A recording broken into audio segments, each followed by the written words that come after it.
오늘 교과서 교재로 정한 책을 읽으시면서는 느꼈지만 처음에 이 조선 땅에 복음이 어떻게 전파되었는가 그 초기에 가장 첫 이야기들이 시작되는 부분입니다. 우리가 한국교회사를 이 앞부분은 조금 이게 천천히 이야기들이 많기 때문에 다루게 되고요. 이제 일제시대를 지난 다음부터는 한국교회 역사를 조금은 아주 큰 범위로 다뤄가게 되는데요. 이 초반의 이야기, 특별히 한국의 복음이 전해진 초대교회의 이야기에는 이 굉장히 중요한 특징적인 이야기들이 많이 있기 때문에 모든 한국 기독교의 역사에서 이 초대 기독교회사 한국의 교회 이야기를 초대교회 이야기를 많이 자세하게 다뤄가게 됩니다. 오늘 저하고 이야기를 나누실 것은 첫 선교사들이 오기 직전까지의 이야기, 아직 선교사들이 조선 땅에 밟기도 전에 한국에서 조선에서 어떤 일들이 일어났고 그리고 조선을 넘어선 만주와 일본에서는 어떤 일들이 일어나면서 하나님께서 조선 땅에 계획하신 이 복음의 역사가 어떻게 준비되어 갔는가라는 이 이야기를 오늘 다루게 되고요. 이제 다음 시간에는 1885년 제물포의 첫 발을 디딘 선교사들부터 그 전에 이제 알렌 입국을 하는데요. 그 첫 선교사들의 이야기를 통해서 복음이 어떻게 조선 땅에 이 교육과 의료 사업을 통해서 시작이 되었는지 이 이야기를 다음 주부터 나눠 가려고 합니다. 먼저 우리 교우들께서 받으신 교재에는 천주교에 대한 이야기가 전혀 없는데 한국 기독교의 역사를 시작할 때 천주교회사를 빼놓을 수가 없거든요. 특별히 우리가 알아야 되는 부분은 개신교의 이 복음이 전파됐던 1800년대 이전부터 천주교인들이 복음을 전해 듣고 그리고 여기에 또 굉장한 이야기들이 있죠. 그리고 엄청난 박해를 겪었던 이 순환의 이야기를 우리가 비록 자세하게는 모를지라도 이 이야기를 우리가 기억을 할 필요가 있습니다. 그래서 오늘 저하고 하는 이 첫 번째 시간에는 천주교의 복음이 천주교가 전래된 이야기로부터 먼저 시작을 할까 하는데요. 먼저 조선 땅에 천주교가 전래된 이야기는 임진왜란설과 병자호란설 이 두 때의 천주교가 전해진 이야기로부터 시작이 됩니다. 임진왜란이 일어났던 1592년 그때 조선을 침략했던 선봉장 중에 하나가 고니시 유키나카인데 그 가끔 보면 드라마 같은 때에 이 사람이 신앙을 가진 것처럼 보여지는 모습을 그릴 때가 있거든요. 이 고니시 유키나카는 일본의 천주교가 전래된 오랜 역사가 있는데 천주교인으로 알려져 있는 사람입니다. 그래서 이 고니시 유키나카가 일본 본토에 요청을 해서 일본에 있는 신부를 이 전쟁터인 조선 땅으로 보내서 성례를 좀 집례해 줬으면 좋겠다는 요청을 하게 되고 그래서 세스페데스 신부라는 사람이 어떻게 보면 조선 땅에 처음으로 이게 땅을 밟고 사역을 했던 사람은 이분이죠. 그런데 이제 한국 기독교를 연구하는 분들은 이 침략자들의 편에 서 있던 사람이고 조선 사람들과는 관계가 없었던 사람이기 때문에 한국 기독교의 역사에서 중요한 인물로 생각하지는 않고 있는 가톨릭의 신부입니다. 어쨌든 이 임진왜란 때에 외국의 신부가 조선 땅을 밟아서 일본 분들을 대상으로 성례를 집례했었고 그리고 일본 분들에게 잡혔던 조선인 포로들에게도 이 일종의 선교 활동을 했기 때문에 그 조선 땅에서 혹은 일본으로 끌려간 포로들 중에서 천주교로 개종한 사람들이 많이 나왔다라는 기록이 있어서 이제 그 정도의 의의는 볼 수 있는 것이 바로 임진왜란 때에 천주교와의 첫 접촉이 이루어진 것이죠. 그리고서 병자호란 1636년에 일어났던 병자호란 때 이때 이제 청이 조선의 왕세자, 소현세자와 또 이제 다른 사람들을 볼모로 끌고 갔는데 소현세자가 머물렀던 북경에서 있었던 예수의 신부 아담샬이라는 사람이 이 당시에 이제 선교사들은 그런 그 선교적인 정책을 폈지요. 굉장히 지도급의 엘리트들하고 좀 친해지게 되면은 선교의 문이 더 쉽게 열려지는 걸 알고 있었기 때문에 아담샬은 이 좀 비극적인 이유로 국경에 볼모로 잡혀 있었던 소현세자에게 접근을 해서 여러 가지 서양의 과학 기술을 알려주면서 그러면서 천주교에 대해서도 소개를 하기 시작합니다. 소현세자가 나중에 조선으로 귀국을 하게 될 때에 이 아담샬이 여러 가지 선물들을 주었는데 그 중에 이 소현세자를 통해서 주려고 했던 천주교 서적은 소현세자가 받은 다음에 이게 천주교 관련 서적이라는 걸 알고 정중하게 거절해서 돌려보내고 다른 선물들만 이제 받게 되죠. 그래서 이 아담샬이 냈던 좋은 방법은 소현세자가 귀국하는 그 동행하는 사람들 중에 중국 사람들이 끼어 있었게 되는데 궁녀들도 있었고 궁녀들이 인다는 환관도 있었는데 그 환관 중에서 천주교인을 뽑아서 그 환관에 인원 중에 한 명을 이 천주교인을 이쪽에 심은 거죠. 그래서 이 평신도의 천주교인이 조선 땅에 가서 선교사의 역할을 해주기를 바라는 마음으로 소현세자와 함께 그 인원을 꾸린 중국 사람들이 조선으로 들어가게 됩니다.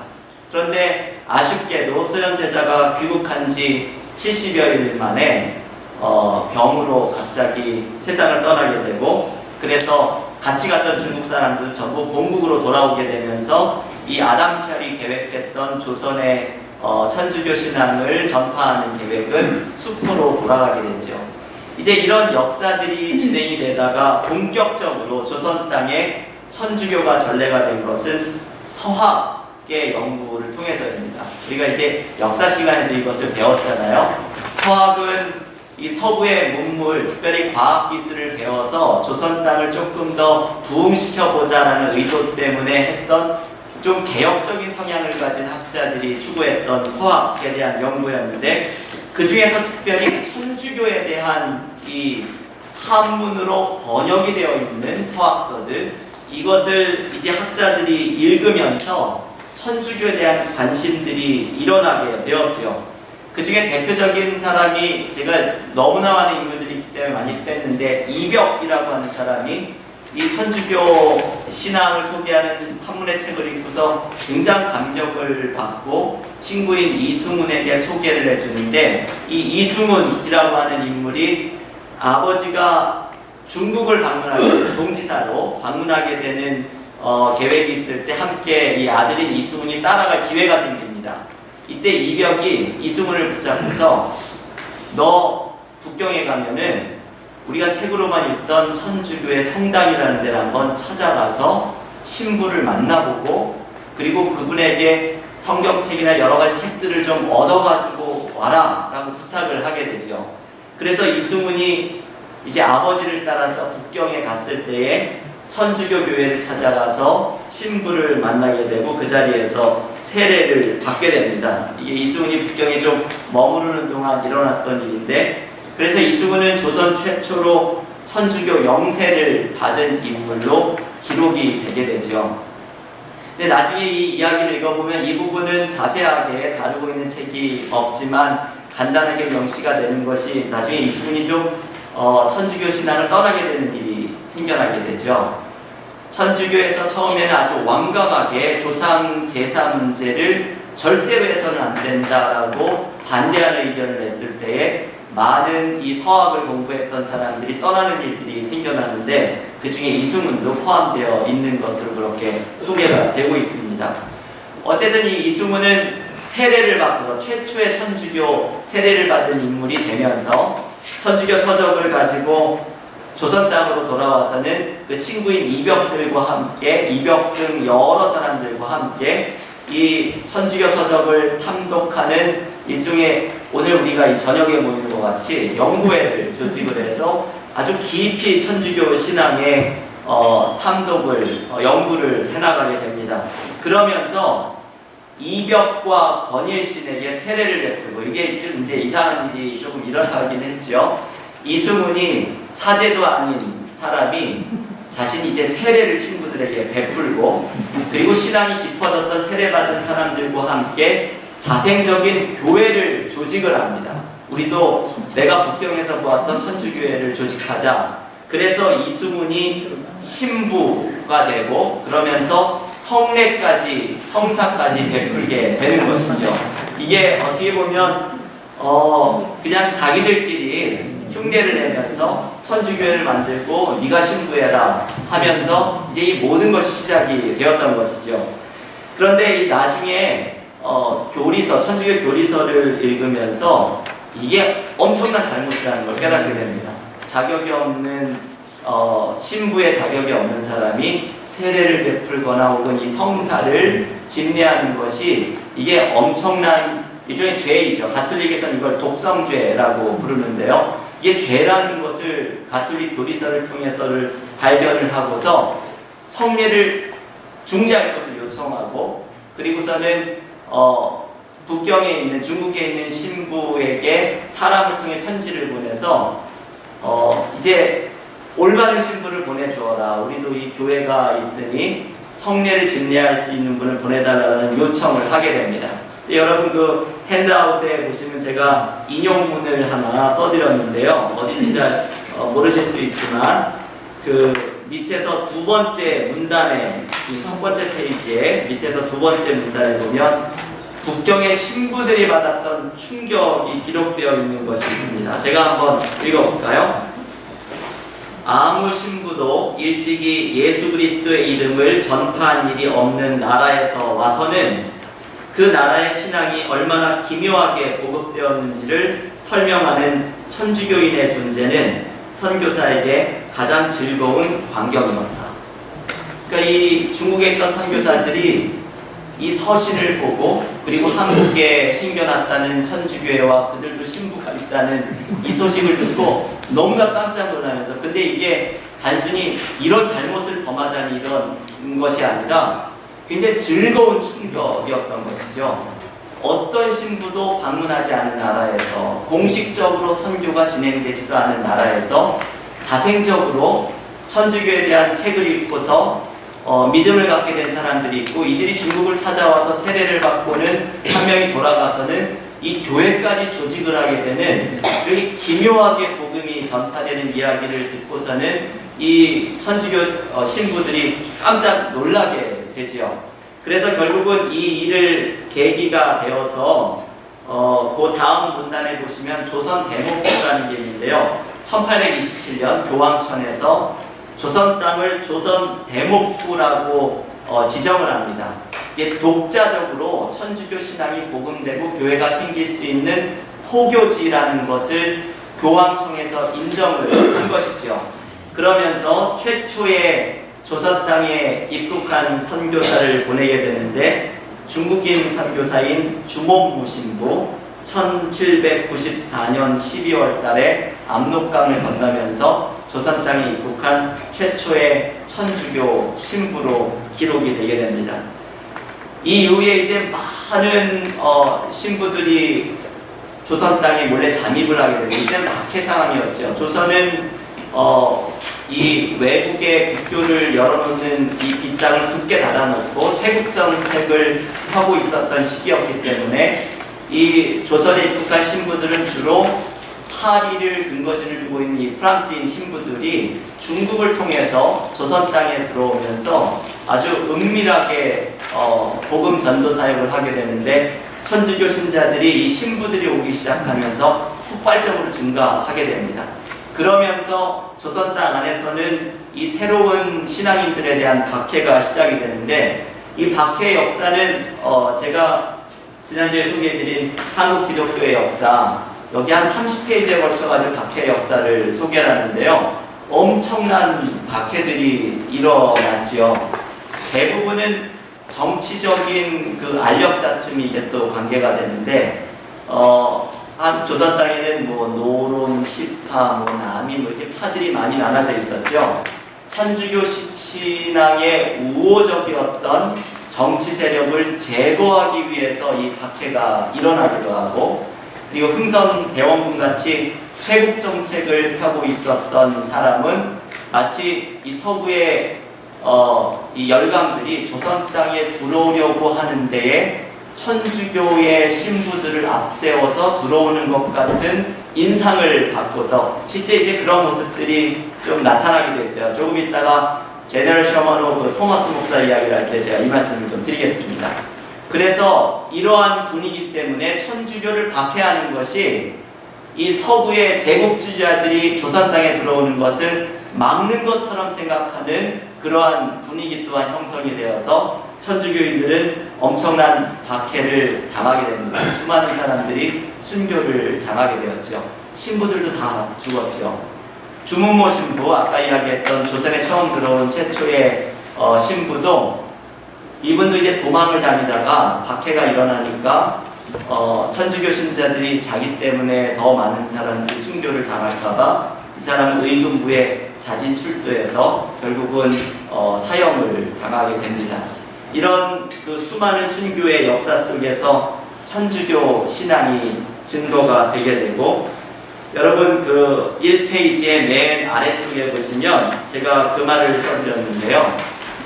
순교를 당한 사람 중에 24명이 이거 아주 뒤늦게 일어났죠. 로마 교황청에서 심사를 거쳐서 1984년 성인으로 반포되었고, 굉장히 많은 사람들이 순교를 당하였지만 24명의 사람들이 특별히 성인으로 선언이 되었고, 그리고 개신교의 장로교 역사 중에 아주 초기에 나온 역사에 보면은 이 천주교 순교자들에 대한 이런 평가가 있는데요. 제가 이제 이걸 인용해서 쓴 것인데요. 천주교 순교자들이 흘린 의로운 피가 천주교 발전에 씨앗이 되고 개신교의 성장에도 영향을 미쳤다고 장로교 역사에서도 이렇게 평가를 하고 있는 천주교의 이 박해 역사가 여기에 숨어 있습니다. 여러분이 천주교 이야기를 보면은 교재에서 읽으신 개신교의 복음 전파하고 되게 비슷하죠. 굉장히 자생적으로 시작됐다는 것, 서학을 연구하면서 조선 내에서 먼저 복음을 수용하고 믿음이 자라는 사람들이 먼저 생겨났다는 것, 그리고 선교사, 신부를 요청하면서 신부가 나중에 조선 땅에 들어와서 천주교회가 성장하게 되는 이 모습이 개신교가 복음이 전해지고 발전하게 된 모습과 넉넉한 모습입니다. 이게 어떻게 보면 이런 유래가 없을 것 같아요. 제가 다른 교회, 다른 나라의 복음이 전해진 선교의 역사를 자세하게 모르지만 아마도 이 한국만큼 자생적으로 이 복음이 자리를 잡고 신앙인이 먼저 생겨나게 되는 이러한 역사는 아마 유래를 찾아보기 어려운 선교의 특징이 아닐까 생각이 듭니다. 우리 개신교의 복음이 전파된 첫 이야기들을 잠깐 나누겠습니다. 개신교의 성경을 처음 반포한 사람은 귀칠라프라는 사람이 있는데요. 이 사람의 이야기는 제가 건너뛰려고 하고요. 이분이 성경을 조선 땅에 와서 이게 전해준 이야기 외에는 특별한 것이 없기 때문에 조선의 이 복음이 전파된 이야기에 처음으로 우리가 언급해야 되는 사람 중에 한 명은 토마스 목사라고 하는 분이죠. 이분이 이제 영국의 런던 대학교에 있는 뉴 칼리지에서 공부를 하면서 1800 몇 년이죠? 63년에 목사 안수를 받고서 선교에 대한 아주 열망을 갖게 됩니다. 그래서 처음에는 중국에 선교사로 왔다가 그 선교사로 왔다가 부인이 사망을 하게 되고요. 근데 부인이 사망을 한 후에도 선교지에 계속 머무르면서 있다가 한국 선교에 대한 관심을 갖게 되고서 토마스 목사는 2차례에 걸쳐가지고 조선 땅에 오게 되는데요. 첫 번째는 1865년에 이제 본인이 이 한국 서해안까지 도달을 해서 거기에 2개월 동안 머무르면서 이 낯선 사람이 왔으니 얼마나 그 양인이 왔으니 사람들이 처음에 신기하게 왔을 거 아니에요. 그래서 사람들과 접촉을 하면서 한국말을 좀 배웠고 이 한국말을 배운 덕분에 그 다음에 제너럴 셔먼호의 통역관으로 오르게 되었던 거죠. 처음 방문 때 한국말을 배우면서 그때 이제 성경을 반포를 하다가 돌아가게 됩니다. 이제 중국으로 돌아갈 때 거의 죽을 뻔하면서 돌아갔다는 기록이 남아있는데요. 그리고서 그 다음에 1866년에 제너럴 셔먼호 이것은 이제 미국의 상선인데 이때의 상선은 중무장을 하고 있었다고 그러죠. 이 제너럴 셔먼호의 통역으로 승선을 같이 하게 되면서 두 번째로 한국을 방문을 하게 됩니다. 제너럴 셔먼호는 우리가 아는 것처럼 이제 이것이 기회가 돼가지고는 신미양요로까지 나중에 발전을 하게 되는 것인데요. 처음에 제너럴 셔먼호가 대동강에 나타났을 때에는 그 관리들하고 서로 대화도 하고 사람들에게 먹을 것도 하고 교류가 좀 있다가 나중에는 이제 여러 가지 오해도 쌓이고 잘못된 일들이 벌어지면서 결국은 이 관군의 저지에도 불구하고 제너럴 셔먼호가 대동강을 거슬러서 계속 올라오게 되죠. 그러는 과정에서 관군과의 충돌이 일어나게 되었는데 이 책에 보면 대동강의 수위가 낮아졌던 어떤 곳에 모래 일종의 백사장 같은 그런 곳에 이 배가 걸리게 된 것이죠. 그래서 꼼짝 못하게 되었을 때에 반군들이 화포를 쏘면서 배가 불이 붙기 시작하고 선원들은 전부 물로 뛰어내리는 선원들을 관군들이 가서 잡은 후에 그 대동강변에서 전부 이 선원들을 참수를 하게 됩니다. 이때 같이 순교를 당한 사람이 바로 토마스 선교사였죠. 이때의 나이가 27살이었습니다. 기록 전해지는 이야기에 따르면 토마스는 그 제너럴 셔먼호 위에서 이제 성경을 가지고 갔었는데 제너럴 셔먼호 위에서 이때는 이제 야소교라고 했잖아요. 야소라고 외치면서 성경책을 뿌렸다고 하고 그래서 어떤 사람들은 그때 대동강에 뿌려진 성경책을 구하게 되어서 나중에 그 성경책을 읽고서 신앙에 들었다고 하는 그런 일화가 전해지기도 하고 더욱더 극적인 일화는 토마스 목사가 처형되기 직전에 자기를 죽이려고 하는 관군에게 이건 다 한문 성경이었죠. 한문 성경을 던졌는데 관군이 이제 그 토마스 목사를 죽인 후에 이 땅에 떨어져 있는 한문 성경이 이게 뭔가 하고 받아가지고 왔다가 나중에 이제 그것을 읽고 기독교인이 되었다라는 이런 일화도 전해져 내려오죠. 제가 지금 말씀드린 이런 이야기들은 이 책에 기록되어 있습니다. 제가 거기 스텔라 프라이스라는 분이 쓴 조선의 부르심을 받다. 이건 토마스 목사에 대한 일대기를 책으로 쓴 것인데요. 여기에 보면 제가 지금 소개해드린 것 같은 그런 이제 은혜로운 이야기들이 많이 소개가 되어 있죠. 그런데 지난주에 제가 그 소개해드렸던 옥성득 교수 우리 이영석 원장님께서 지금 즐거워하셨던 옥성득 교수가 쓴 다시 쓰는 초대 한국교회사에 보면 제가 지난주에 소개를 해드렸죠. 이제 이런 분들을 한국교회 연구가의 제3세대라고 하는데 제1세대는 그 백낙준 박사가 서구의 시각으로 선교의 역사로 한국교회 역사를 보았던 그게 1세대였고 2세대는 민경배 교수가 이 민족교회라는 주체적인 그 신앙의 수용 입장에서 한국교회사를 보려고 하는 입장이었다고 하면 제3세대의 신학자들은 보다 더 한국 기독교의 역사도 너무나 은혜롭게만 쓰려고 하는데 집중하지 말고 객관적인 역사를 써나가야 한다라는 포교론적이고 교파 경쟁적인 좀 편협한 역사에서 넘어서서 좀 객관적인 역사를 써나가야 한다라고 주장하는 분들인데 이제 그 부류의 3세대의 한국 기독교 연구사가 중에 한 명이 바로 옥성득 교수이죠. 이분이 이제 이 책에서 토마스 목사에 대한 이야기를 한 챕터를 쓰고 있습니다. 이제 결론은 이것이죠. 그 많은 은혜로운 이야기들을 확인할 길은 없다. 왜냐하면 1차 사료에 기록되어 있는 것이 남아있는 게 아무것도 없기 때문에 우리는 전해들은 이야기는 많이 있는데 그것이 그때 일어났던 일을 정확하게 기록되어 있는 사료를 발견하기는 참 어렵다.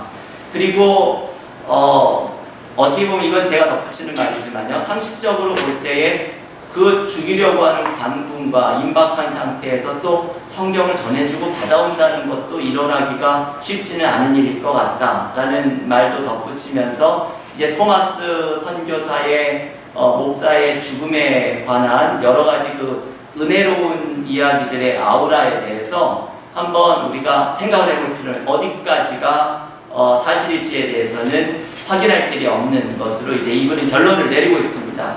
그런데 이제 이 제가 아주 꼼꼼하게 읽지는 않았지만 처음부터 끝까지 스킵을 해보면 여기에는 토마스 목사와 관계된 이분의 순교를 통해서 신비하게 뿌려졌던 복음의 이야기들, 그게 어떻게 조선 땅 안에서 열매를 맺었는지 그것에 대한 이야기가 역시 소개가 되고 있습니다.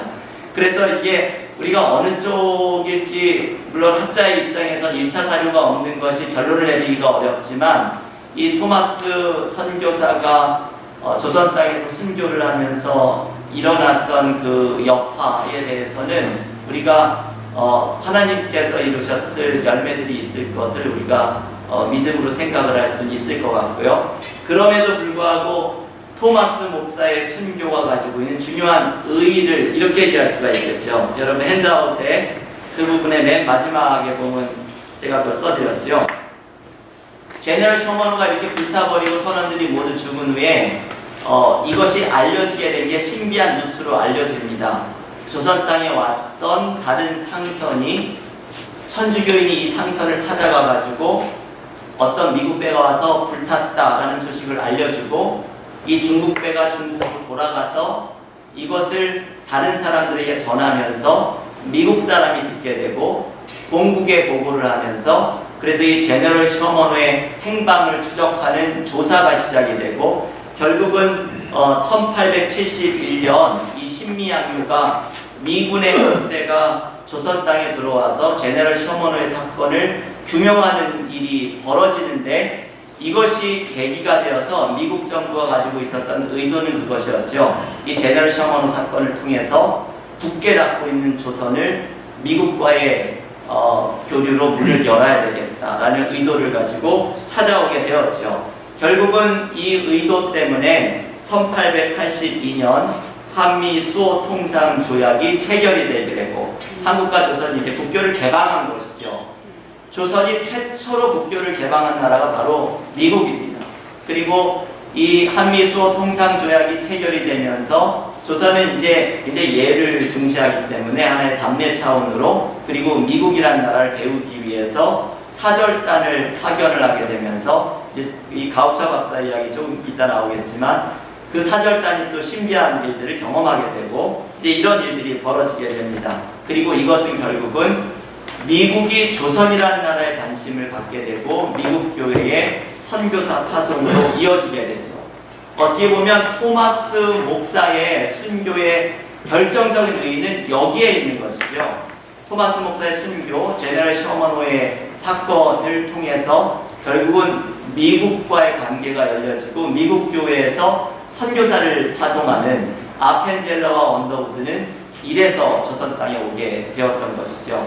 토마스 목사의 이 죽음의 이 비극적인 사건도 어떤 분들은 이것 자체가 순교냐라고 의구심을 갖는 학자들도 있습니다. 왜냐하면 이 제너럴 셔먼호는 상선, 이제 상업을 하는 배였고, 그리고 관군의 저지에도 불구하고 대동강을 거슬러 올라오다가 이러한 참변을 당한 거기 때문에 거기에 단순히 타고 있었던 토마스 목사가 과연 선교의 목적도 아니었고 순교라고 볼 수 있느냐라고 이런 의구심을 제기하는 분까지도 있는 마당이지만 토마스 목사의 죽음 그리고 제너럴 셔먼호라고 하는 어떻게 보면 이 하나의 역사에 파묻혀버릴 것 같은 사건을 통해서 선교의 문이 나중에 이렇게 열려지게 되는 이 일까지 일어나는 것은 하나님의 인도하심이라고 이야기할 수도 있겠습니다. 이제 이러한 토마스 목사의 사건 이후로 조선 땅 안에서 자생적인 신앙인들이 생겨나게 되는 개신교 신앙인들이 생겨나는 이제 일들이 일어나게 되는데요. 이것을 이제 성경 번역하고 연결이 되게 되죠. 교재에서 읽으셨지만 스코틀랜드 장로교에서 아주 큰 일을 하는데 중국에 파송을 받았던 선교사인 로스와 맥킨타이어가 중국 봉천에 있다가 조선 선교에 대한 꿈을 꾸게 되죠. 그 난파되었던 조선 선원을 만나게 되면서 조선이라는 땅이 있다는 것을 알게 되고 조선에 대한 선교에 관심을 가지게 됩니다. 그래서 이 로스 목사가 중국과 조선의 국경지대인 고려문에 여러 차례 방문을 하는데 처음 방문을 했을 때가 1874년이죠. 그때 만났던 이야기가 여러분 교재에 있는 첫 번째 양초와 성경 이야기입니다.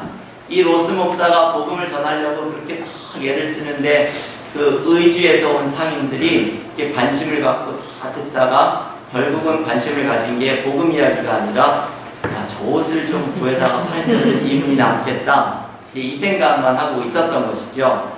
그러던 상인 한 명이 나중에 이 로스 목사가 묵고 있던 여관에 찾아와서 이야기를 나누다가 로스 목사가 양초와 함께 성경을 이 양초를 받으려면 성경도 가져가야 된다.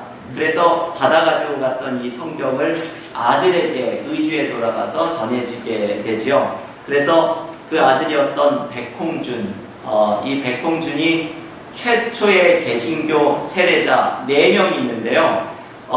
최초의 개신교 세례자 4명은 2명은 이름이 알려져 있습니다. 백홍준하고 이응찬, 그리고 나머지 2명은 이름이 기록되어 있지 않지요. 이 4명이 1879년 역사적인 해이죠. 최초의 세례자들이 되게 되는데 이 백홍준은 아버지가 전해준 성경책을 친구들하고 읽고 또 자기가 몰래 구한 기독교 서적을 읽으면서 자발적으로 신앙에 이르게 됩니다. 그리고 이 열망이 너무 커져서 나중에 로스 목사를 찾아가서 그때 로스가 안식년이었기 때문에 맥킨타이어를 통해서 세례를 받으면서 최초의 개신교 세례자가 되었던 사람이지요. 로스가 두 번째 고령을 방문했던 1876년에는 역시 의주 상인이 의주라는 곳이 굉장히 특별한 지역이었던 것 같죠. 이응찬이라는 사람을 만나는데 이응찬은 한국 기독교 역사에서 반드시 기억해야 되는 인물입니다. 왜냐하면 이응찬을 통해서 결국은 만주에서의 한글 성경 번역이 시작이 되었기 때문이죠. 이 만주에서의 한글 번역 작업을 보면 4차례에 걸쳐서 4차의 번역 작업을 거치는 이야기가 나옵니다. 처음에는 이 한국 사람들이 한문으로부터 학자들이 거칠게 번역을 하면 이응찬이나 로스 목사가 그것을 수정하는 2차 번역 작업을 하게 되고, 그리고 3차로는 그리스어 성경을 토대로 해가지고 로스 목사가 이걸 이렇게 오류가 없는지를 확인하는 작업을 하고, 그리고 4차로까지 작업을 하는 이 번역 작업이 굉장히 저는 좀 쉽게 생각을 했는데, 한국 기독교 역사를 연구하는 분들이 자료들을 수집해서 이게 어떻게 번역이 이루어졌는지를 살펴보면 아주 긴 프로세스를 거쳐서 한글 성경 번역이 이루어졌다는 것을 알 수가 있습니다. 근데 제가 이제 이 번역에 대한 이야기를 읽으면서 되게 은혜를 받은 이야기가 있는데요. 이름이 남겨져 있지 않은 수많은 한국인 번역자들이 참여했다는 이야기가 소개가 됩니다. 이들은 대부분 백홍준하고 비슷한 과정으로 오게 된 사람들인데요. 조선 땅에서 어떤 경로를 통해서 한문 성경 혹은 기독교 서적을 읽거나 듣게 되어서 신앙에 관심을 갖게 되고, 이 열망이 너무나 커져가지고 만주까지 찾아와서 로스에게 세례를 받고, 그리고서 거기에 몇 개월 동안 머물면서 한글 번역 사업에 동참을 하다가 다시 고향 땅에 돌아가서 복음 전도자의 역할을 했던, 이제 이런 사람들이 이름도 남아있지 않았던 한글 번역 작업에 동참을 했던 사람들의 이야기이죠. 이렇게 번역이 되었던 한글 성경은 이것이 전해지게 된 경력 또한 특별한데요. 권서인이라는 사람들의 활동이 크게 됩니다. 이 권서는 책을 권한다는 의미의 권서인이죠. 이들을 또 매서인이라고 하는데 책을 파는 사람이라고 해가지고 또 매서인이라고 불렸다고 하죠. 저는 이 그 권서인에 대한 이야기를 참 많이 알고 있습니다. 개인적으로도 알고 있는 이야기가 많이 있습니다. 근데 이 권서인의 이야기를 들으면 이분들은 참 정말 어려웠던 분들이고, 어려웠던 살림살이에서 성경책 이 쪽복음을 판다는 것이 불가능했기 때문에 자기의 이제 개인 사재를 털어서 쪽복음 성경을 사서는 대부분은 그냥 그것을 나누어 주면서, 원래 이 돈 받고 팔아야 되는 것을 나누어 주면서 복음을 전했던 역할을 했던 사람들이죠. 여러분이 만주에서 일어났던 성경 번역은 선교사들이 아직 조선 땅에 들어오기 직전에 일어났던 일들입니다. 선교사들은 만주에서 조선의 이 세국정책으로 닫혀있는 문이 열려지기를 성경을 번역하면서 기다렸고, 그래서 이 성경 번역은 조선의 이 권서인들을 통해서 이렇게 몰래 들여오면서 이 성경이 들여온 이야기가 교재에 소개가 되어 있죠. 이 종이를 한 페이지씩 뜯어가지고 집신으로 만들어서 꿰갖고 와서 그거를 나중에 펴가지고 그것을 책으로 다시 엮었다는 이야기도 있고, 폐지 속에 낱장으로 이 성경책을 하나씩 숨겨 들어와서 그것을 나중에 재본을 했다는 이야기도 있고, 이 성경이 이렇게 몰래 들어오면서 조선 땅에 성경을 통해서 복음이 전해지는 이런 유례없는 기독교의 선교가 시작이 되었습니다. 일본에서의 성경 번역도 역시 있죠. 그 핸드아웃의 맨 마지막 부분을 보면 일본에서 이수정에 의한 성경 번역 작업이 소개가 되죠.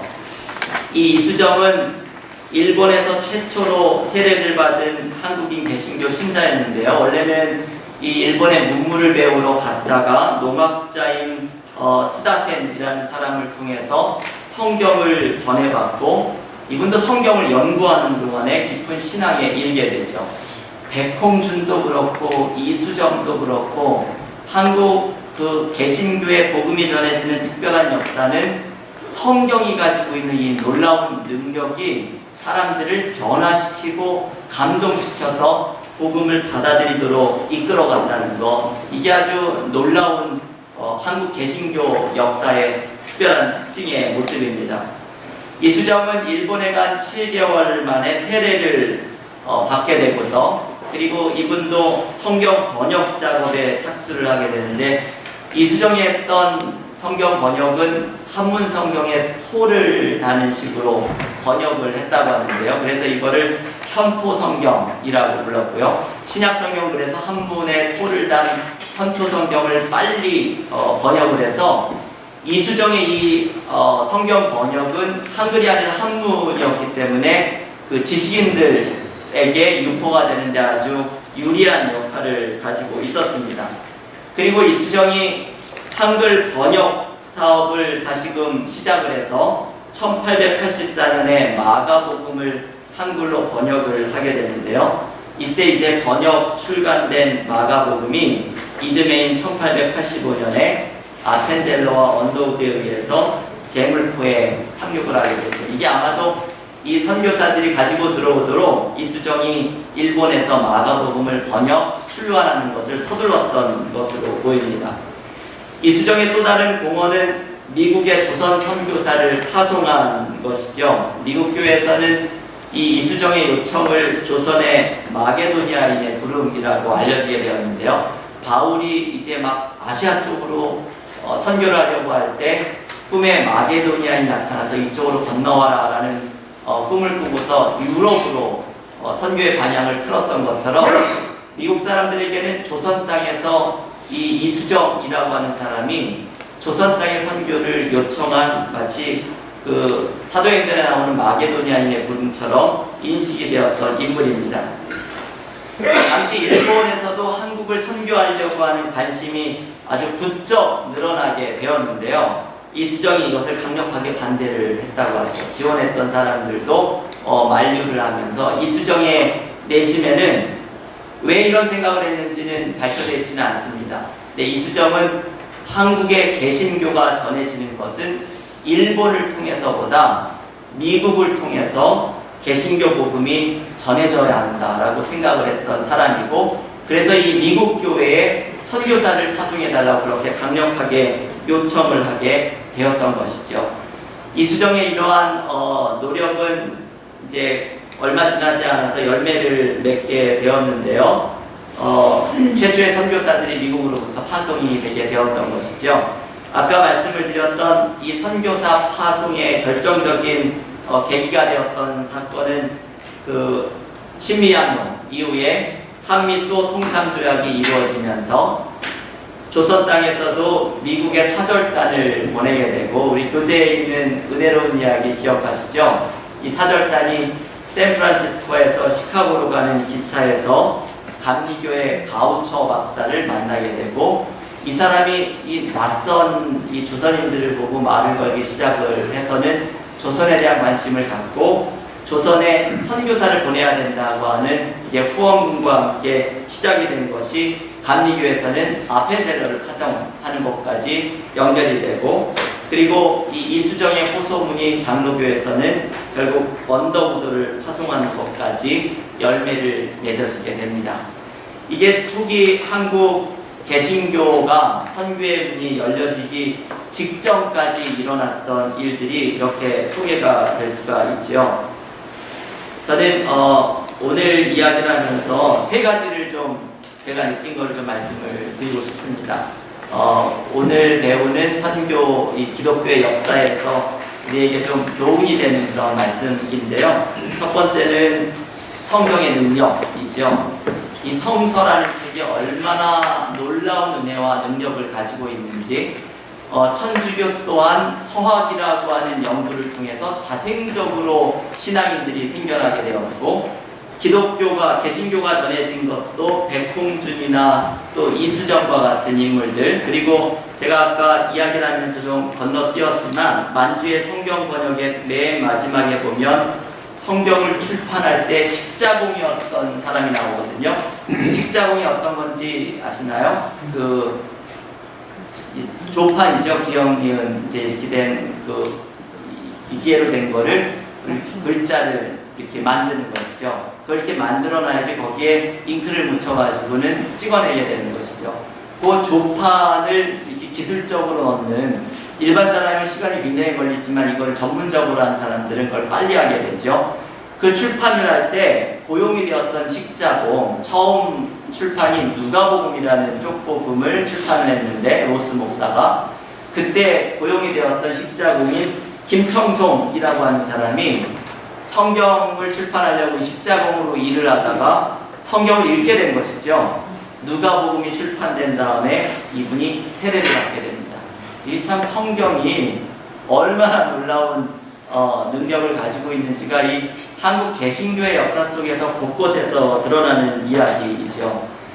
올해 우리 교회에서는 전교인 성경 통독을 하고 있는데, 그 이유가 바로 이제 이러한 이유 때문이죠. 성경에 담겨있는 은혜, 성경의 능력을 체험하고자 하는 것인데, 우리는 얼마나 이 성경을 이렇게 좀 귀한 것으로 대하고 성경의 은혜와 능력을 체험하고 있는 것인지 한국 개신교의 역사를 통해서 우리의 모습을 돌아볼 모습입니다.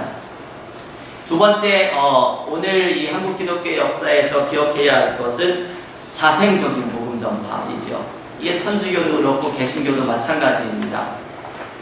서구의 선교사들이 들어오기 전부터 조선 땅 안에서 주로 성경을 통해서 복음의 능력이 나타나기 시작하고 자생적인 신앙인들과 공동체가 생겨나기 시작했다는 것, 이게 한국 기독교 역사의 초기의 가장 큰 특징 중에 하나입니다. 성경 번역과 함께 이 자생적 공동체의 탄생이 바로 한국 기독교 역사의 큰 특징이라고 이야기할 수가 있죠. 그리고 세 번째로 오늘 말씀에서 묵상하고 싶은 것은 하나님의 신비한 은혜, 지난주부터 계속 강조했던 말씀이죠.